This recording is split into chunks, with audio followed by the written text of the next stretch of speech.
नमस्कार दोस्तों। आज हम बात करेंगे विस्तार से आरपीएससी द्वारा आयोजित स्कूल प्राध्यापक जो भूगोल के विषय के बारे में इसके बारे में विस्तार से चर्चा करने के साथ साथ मैं आपको बताऊंगा कि रूपरेखा किस प्रकार से हम इसमें कम मेहनत करके सफलता हासिल कर सकते हैं। क्योंकि लोगों को आजकल सबसे पहली बात यही आती है कि गाइडलाइन अच्छी नहीं मिलती है। बस एक ही सबके माइंड में सेट होता है कि कैसे भी कोचिंग जाना है, वहाँ से पढ़ना। अगर कोचिंग करने से सिलेक्शन होते तो कोचिंग जाने वाले प्रत्येक बच्चे का सिलेक्शन होना फिर क्यों नहीं होता। कई बार आपने भी कई बार पहले कोचिंग की है, आपका सिलेक्शन हुआ या नहीं हुआ आपको पता है।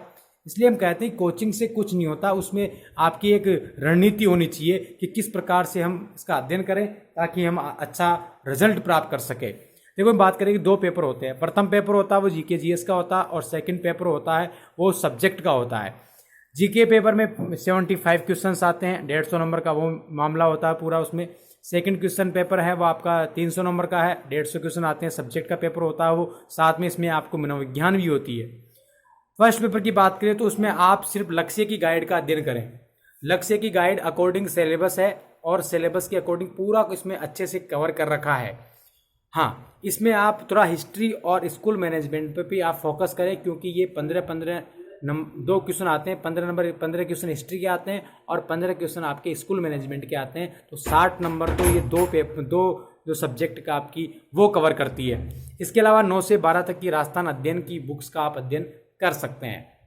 और सबसे अहम बात है कि वो आप सबसे पहले इसका सिलेबस ले लें और सिलेबस को साथ रखें। जो टॉपिक आप अध्ययन करते हो उसको टिक लगाते जाएं कि मैंने ये टॉपिक इस टिक लिया। टिक भी लगाने के साथ ये देखिए कौन सी बुक से आपने उसका अध्ययन किया है वो भी इसमें मेंशन कर लें। बार बार आप रिवीजन करेंगे तो आपका सिलेक्शन 100% है, कोई इसमें आपकी दोहराई नहीं है।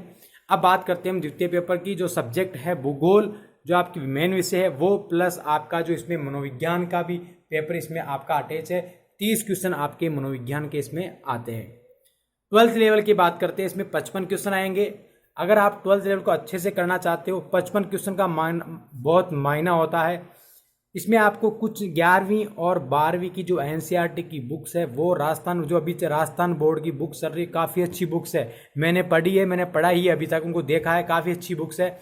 और इसमें आप प्रायोगिकों भी साथ लेकर चले, प्रायोगिक को साथ लेकर चलेंगे, इससे भी आपका बहुत सारा कोर्स कवर हो जाएगा। अब बात करते हैं अपन यूजी लेवल की। यूजी लेवल में बहुत सारा आपके अलग अलग टॉपिक है। जैसे भौतिक भूगोल की बात करेंगे, भौतिक भूगोल में आपकी जियोमॉर्फोलॉजी, क्लाइमेटोलॉजी, ओशिनोग्राफी और बायोजियोग्राफी होती है। 3 पार्ट इसमें लेंगे।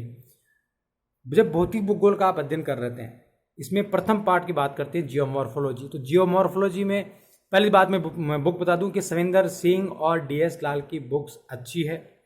एक जेपी और एक जाट करके सर की है, बुक काफ़ी अच्छी आती है। वो बीसी जाट की, सॉरी बीसी जाट की बुक भी आती है। वो पर्टिकुलर आपकी जियोमॉर्फोलॉजी के लिए आती है वो बुक।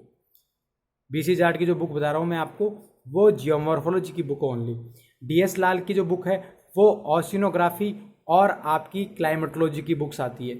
और सविंदर सिंह में तो तीनों पार्ट, चारों पार्ट जो है आपके भौतिक भूगोल की वो कवर कर रखे हैं।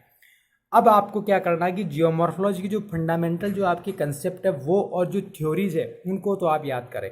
टोपोग्राफी है, याद करनी है आपको। पृथ्वी की आंतरिक संरचना है, इसमें से क्वेश्चन बनते हैं। कौन सी स्थलाकृति किसकी स्थलाकृति है भी आपको याद रखनी है। और जो सिद्धांत आप पढ़ते हो जिसमें टेक्निकल टर्मोलॉजी आती है, उन टेक्निकल टर्मोलॉजी को भी ध्यान में रखें। जैसे हम बात करते हैं कोबर के सिद्धांत की, तो कोबर के सिद्धांत में आपके सामने ये है कि स्वासिनबर्ग किसने कहा उसको, सीमांत जो पहाड़ियाँ थी उसको क्या कहा, रेंडगेटन क्या है, आपको समझ में आ रहा होगा। ऐसे टेक्निकल टर्मोलॉजी आपको याद करनी है।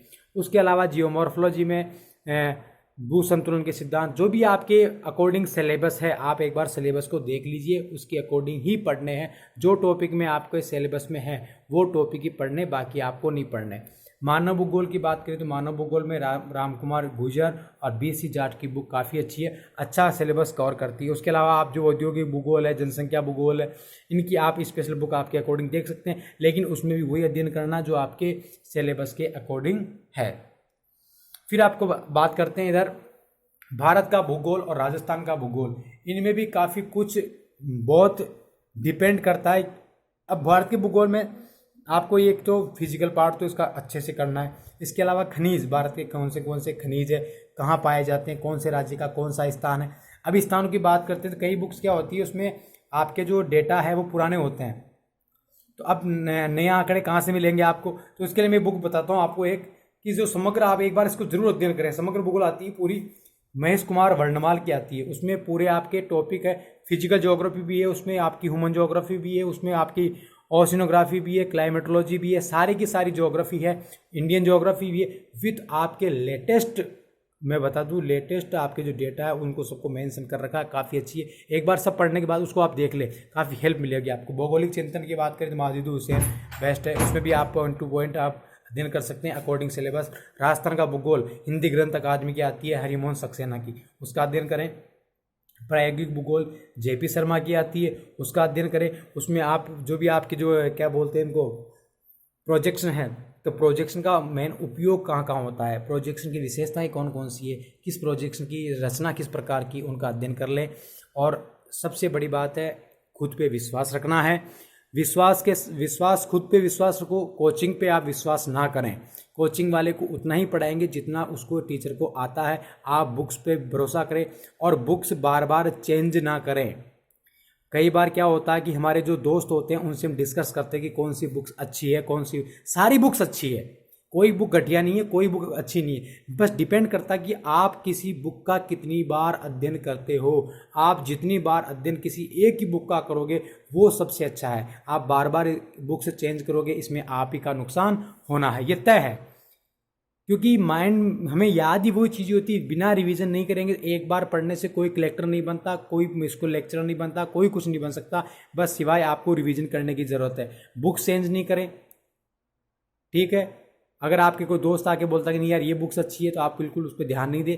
बस आपको क्या करना है, ये जो मैंने बुक्स बताई ये उनको अगर विश्वास है, क्योंकि मैंने ये सब करके मैं एक इसको लेक्चर बन चुका हूँ, ठीक है। तो आप लोगों को इसके सामने बस यही है, और मेरी आपको शुभकामनाएं हैं कि आप अपना जो भी आपका एम है, स्कूल लेक्चर जो भी है, आप उसका उसको प्राप्त करें।